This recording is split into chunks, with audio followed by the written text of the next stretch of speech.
Hello and welcome to the Greater Birmingham Chambers of Commerce Q&A session. And I'm delighted to be joined today by the President of Future Faces, Mark Hipwell. Mark, hello. Hey, Paul, how are you doing? Thank you so much for having me. Obviously, we usually do this face-to-face, but it's pretty cool doing it virtually. Yeah, and I'm loving the headphones as well. Thank you. Yeah, slightly overkill, but I find it a lot easier trying to hear people.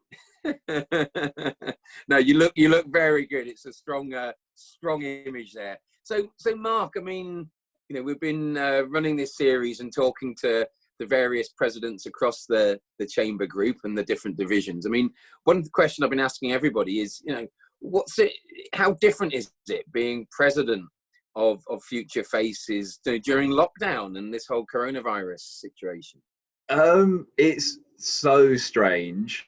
I think kind of for those that do or don't know around Future Faces, it's obviously we're quite a social kind of arm of the Greater Birmingham Chamber, and we do a lot of social events, we do a lot of leadership events, and typically it's kind of individual membership. So I kind of got used to probably going out 2-3 times a week and getting to know people and going networking, and that has completely stopped now. And actually, one of the things that certainly FF and Anna and the team have done an amazing job is filling up my calendar again with virtual activities. And I thought, I was a bit worried when this all happened. I thought we'd actually struggle to support our members, but it almost seems like we're rising to the challenge of having to do it, but with social distancing in place. So give us an example then of some of the virtual events that you've been participating in and that Future Faces have sort of laid on for members. Yeah, I think so. Kind of the basic stuff is we've been doing every Thursday just kind of a chamber chat over on Twitter, and just a chance for our members to kind of tweet us or ask what's happening and support. And that slots in really nicely with the wider chamber, because everyone is asking lots of really good, really important questions. But actually just having that access on Twitter, just kind of say, look, I'm self-employed, I don't know how I'm going to manage this, or, what events have you got going on? And we did our very first leadership event with the amazing team over at Curium. And that was really good. And it was short and sweet, 40 minutes over lunch, just talking about resilience. We had some fantastic questions towards the end, and that was really positive. And then kind of, as you've almost certainly seen over the last couple of weeks with kind of Gymshark and the NHS Sweaty Selfie hashtag, which is an amazing initiative and hugely positive.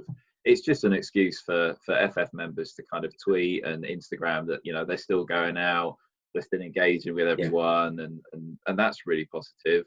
And then lastly, we have started to organise our socials back again.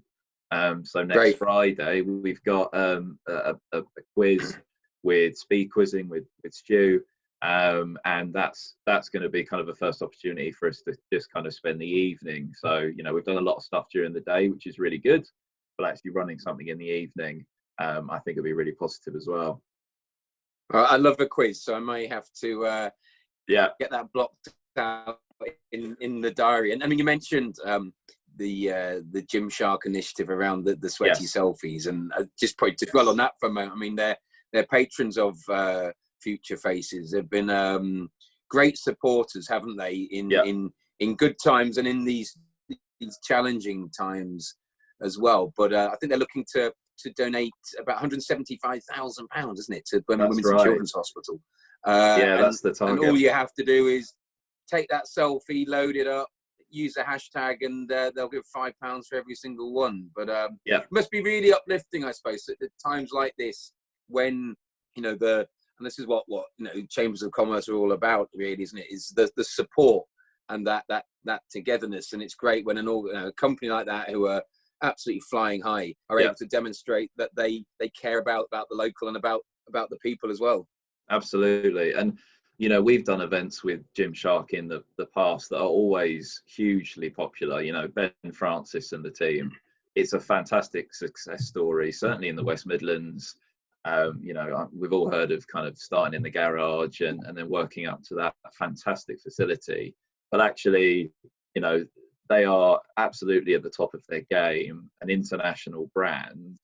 And I think there are lots of companies doing incredible stuff at the moment to try and support the NHS and all the challenges that are coming at the moment. But certainly the kind of the Gymshark initiative it's not looking to collect donations. It's very much just Gymshark are footing the bill a little bit, and actually just asking you guys to go out or stay in the kitchen or pop out into the garden and donate £5 to charities that work and do incredible stuff all year round. But right now, particularly the challenges of Corona, it's extra challenging for them. So no, it's a really, really good initiative. Yeah. It's really positive. And so, I mean, just in terms of the membership base of Future Faces, I mean, what are some of the real issues and challenges that you're hearing from members at this time? Are there kind of some common themes emerging, and sort of like where young professionals are really focusing in on this worry or that concern? Yeah, I think that's a really good one, actually. I think something that has probably come from our members, certainly, I think if you were following the news, and certainly the wider chamber will be well aware of this with the furloughing scheme and those that are self-employed and businesses and directors, and all that stuff is incredibly important. But probably for a lot of our members, it's probably a bit up here at the moment. Whereas I think with kind of our members, it's much more around kind of mental health support. A lot of our members are young, engaged, and usually that they might be out and about and have networking, socializing, going out into the city centre.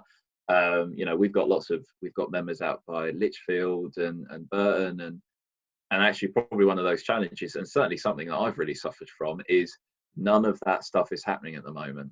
So I think a lot of our events are trying to focus in on just giving people things to do that is interesting. The quizzes that people are doing on Zoom and virtual conferencing is fantastic. And actually, we're all probably enjoying the fact that we can sit at home and do a bit of a puzzle and a video game, and that's really good. But actually still getting that professional development without worrying that you're sitting down, maybe losing the best part of 3 months or 6 months because you don't think you're out doing all the connections and the networking. Certainly a challenge I've seen, and certainly something that our members have raised with us. Yeah, and certainly in the early phases of your career, you feel like, like you just said there, you're losing time, isn't it? And you're desperate to get on and to develop. And I mean, we know that the Future Faces members have such an appetite for development. That's why they're involved, and it's good that we're able to sort of make sure that we are filling that gap. And I mean, how are you managing through yourself then? Have you got particular sort of tricks or techniques to keep yourself sane and focused? That is a good question. I don't know if I've ever been that sane, but I think, and I've tried to share. You're an advantage then now, yeah? Yeah, I think so. Yeah, I'm a little bit mental. I mean, it's interesting, and I think I'm probably slightly lucky because I went off to Venice just before kind of all of the social distancing and lockdown happened. I ended up spending 2 weeks at home, kind of working from home anyway. And actually, if I'm being brutally honest, I really, really struggled. I was working in the kitchen. I didn't have a workspace. Everyone else was out and about still kind of doing stuff. And then when the lockdown and kind of more social distancing kind of became a bit more enforced, I had that comparison to say, right, I know what I need to do. And for me, it's setting a workspace. So I come in here at 9, I leave at 5. It's still being in contact with friends on WhatsApp and Zoom, and lots of fun little quizzes. And actually, ringing up my nan and seeing how she's doing, because she's in the more vulnerable group. So yeah, but the big one for me that has really, really helped is setting that workspace of I come in here and I work, and then outside it's done. So it's able to create a degree of normality, or at least a perception of that, I suppose, isn't it? By you're in work mode and now you're not, and I suppose, as you say, you had that taste of it before many others, and having been in Venice, and I must say, I went to Venice once and I thought it was lovely, but all the roads were flooded. Yeah. Oh, nice. Did you like that? Yeah, the old ones are the best, aren't they? Good. I'm actually gonna steal that one. Feel free, Mark. Good. Feel free. Yeah. If anyone laughs at it, then let me know. I think it's good. Hey, just wanted to pick up as well on something that obviously in the day job, you work for LMJV, and who are leading on the enabling works around HS2, and I was going to sort of say, there's actually, when you look out in particular for bright spots of news at present, and there's been a couple around HS2 where we had the notice to proceed was confirmed by the government the other week, and then when we're speaking today, we've seen that Curzon Street Station in the heart of Birmingham's got planning permission, and it's going to be amazing. And it's just strikes me that we've all, like you and the chamber, we've all long talked about how HS2 is the key pillar that has been driving our economic renaissance here in the region, and is going to continue to, not just until over the next 10 years while this phase is built, but beyond that. And I mean, there's still there's a lot going on. You're pretty sort of busy, aren't you, in terms of the day job with that, and that can only be a good thing, because it's going to be more important than ever when we do emerge from the sort of COVID-19 situation. Yeah, absolutely. I mean, in terms of my workload at the moment, I am effectively just working from home. So I'm still 100% doing the day job.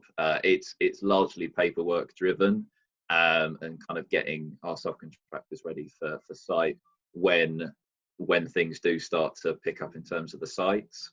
But no, both the notice to proceed and the planning permission, and as you may or may not have seen, but the additional planning permissions that have kind of all started to come out because of the notice to proceed being confirmed, it's hugely positive, and actually, almost provides a reminder of what HS2 brings in the future. Massively popular, massively positive, but certainly in the right now, and this is something that I've mentioned before, is it's driven huge amounts of investment in terms of the likes of HSBC and BT taking up Snow Hill 3, and also not just the money side of it, which is obviously very important, but both the likes of LMJV and all their corporate social responsibility and STEM engagement. I mean, I've been very lucky to do tens of days at local schools, many hours at local universities, canal clearings, engagement with the community. BBV now, with that notice to proceed, will have much more confidence in driving more engagement with local universities and STEM. So it's both good for the future, it's good for right now, and it's an investment again in people and also the finance side. Yeah, and it's sort of a reminder, isn't there, that we will come through this, and absolutely there are challenges, but there will be opportunities. And again, the sort of Birmingham and the West Midlands, we've got some good advantages there, and I think being the home of HS2 is one, and the people that we've got and the work that we sort of see through future faces, the amount of talent and young talent in this region is phenomenal, isn't it? Yeah, and I mean, Future Faces we're nearly 500 members. It's at least 450 plus. And Birmingham, I mean, I'm not Birmingham born and bred, but I'd like to think I've kind of adopted the city. And I say Birmingham, but obviously I mean kind of the West Midlands as a whole. It's an incredible place to work right now. And obviously there are challenges with what I can and can't do in terms of going out, but I've been here for 5 years, and it's been an absolute joy from start to finish.